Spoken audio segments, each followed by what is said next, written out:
Direct செல்லிங்கில் நண்பர்கள்ட்ட உறவினர்கள்ட்ட நம்ம போனோடனே வந்து அவாய்ட் பண்ண ஆரம்பிச்சிருவாங்க. நம்மளை வந்து அவங்க டிஃபென்ஸ் மோடு போயிடுவாங்க நம்மளை அவாய்ட் பண்ணுறதுக்கு. நமக்கு தெரியாது ஏன் இந்த மாதிரி அவாய்ட் பண்ணுறாங்க, ஏன் வேணாம் சொல்கிறாங்க அப்படின்றது புரியாது. அதுக்கு முக்கிய காரணம் அவங்க காலையிலேருந்து பேப்பரில் வரதா இருந்தாலும் சரி, டிவியாக இருந்தாலும் சரி, மொபைலாக இருந்தாலும் சரி, ஒவ்வொரு இடத்துலையுமே நைட் அவங்க தூங்குற வரைக்கும் ஆடு விளம்பரம். இதை வாங்குங்க, அதை வாங்குங்க, இப்படி வாங்குங்க, அப்படி வாங்குங்க. வெளியில் போகிற இடத்துலையும் அந்த மாதிரி தான் இருக்கும், வீட்லேயும் அப்படி தான் இருக்கும். எல்லா இடத்துலையும் இந்த ப்ராடக்ட் வாங்க, அந்த ப்ராடக்ட் வாங்க அப்படின்னு சொல்லி விளம்பரம் பார்த்துக்கிட்டே தான் இருப்பாங்க.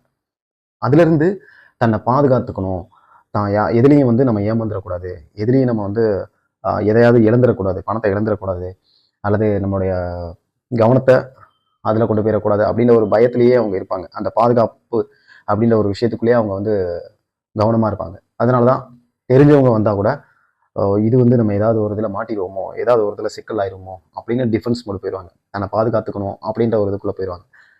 இதுதான் வந்து இந்த இடத்துல நடக்கிறது.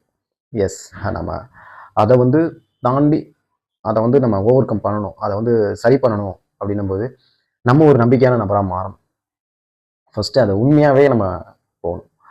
அவங்ககிட்ட வந்து எந்த ஒரு எதிர்பார்ப்பும் இல்லாமல், எஸ் எனக்கு தெரிஞ்ச விஷயம் என்னுடைய நண்பருக்கு நான் சொல்லத்தான் போகிறேன், அவரை வாங்க வைக்கணும் அப்படின்ற கட்டாயம் எனக்கு இல்லை, வாங்க வைக்கணுன்ற நோக்கம் எனக்கு இல்லை அப்படின்ற ஒரு விஷயத்த நம்ம மனசில் முதல் எடுத்துக்கணும். அதை அவங்ககிட்ட நம்ம ஷேர் பண்ணணும். எஸ், நான் அவங்ககிட்ட வந்து எதையும் சேல்ஸ் பண்ணுறதுக்கோ அல்லது இதை வந்து நான் திணிக்கிறதுக்கோ, இதை வாங்கிக்கோங்கன்னு சொல்லி கட்டாயப்படுத்துறதுக்கோ நான் வரல அப்படின்ற ஒரு விஷயத்த அவங்களுக்கு புரிய வைக்கணும். அதுக்கப்புறம் இது பல நபர்கள் வாங்குறாங்க, பல நபர்களுக்கு எப்படி யூஸ் ஆகிருக்கு, எப்படி அவங்களுக்கு பயன் கொடுத்துருக்கு அப்படின்றத மட்டும் நீங்கள் தெரிஞ்சுக்கோங்க அப்படின்ற மாதிரியான ஒரு கண்ணோட்டத்தில் பேசலாம்.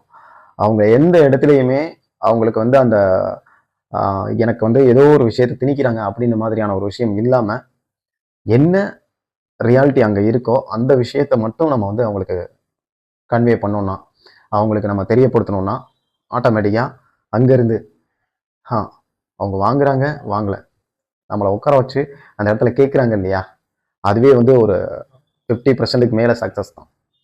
ஸோ ஒவ்வொரு இடத்துலையும் இந்த விஷயங்கள் நம்ம கவனிக்கணும். எடுத்த உடனே நம்மளை அவாய்ட் பண்ணுறாங்க அப்படின்னா ஏன் அவாய்ட் பண்ணுறாங்க அப்படின்றதையும் கேட்கலாம். ஏன் வேண்டாம் சொல்கிறாங்க, ஏன் வந்து அவங்களுக்கு வந்து பயம் இருக்குது அப்படின்றது ஏதோ ஒரு காரணம் இருக்கும். ஏதோ ஒரு விஷயம் யாராவது வந்து ஏதோ செஞ்சுருக்கலாம், இந்த மாதிரி ஏதாவது அனுபவம் இருக்கும், அவங்க நண்பர்களுக்கு இருக்கும், அவங்களுடைய சொந்தங்களுக்கு இருக்கலாம், இல்லை அவங்களுக்கே அந்த மாதிரியான அனுபவம் இருக்கலாம். அப்போ அந்த விஷயத்தை நம்ம கவனிக்கணும்.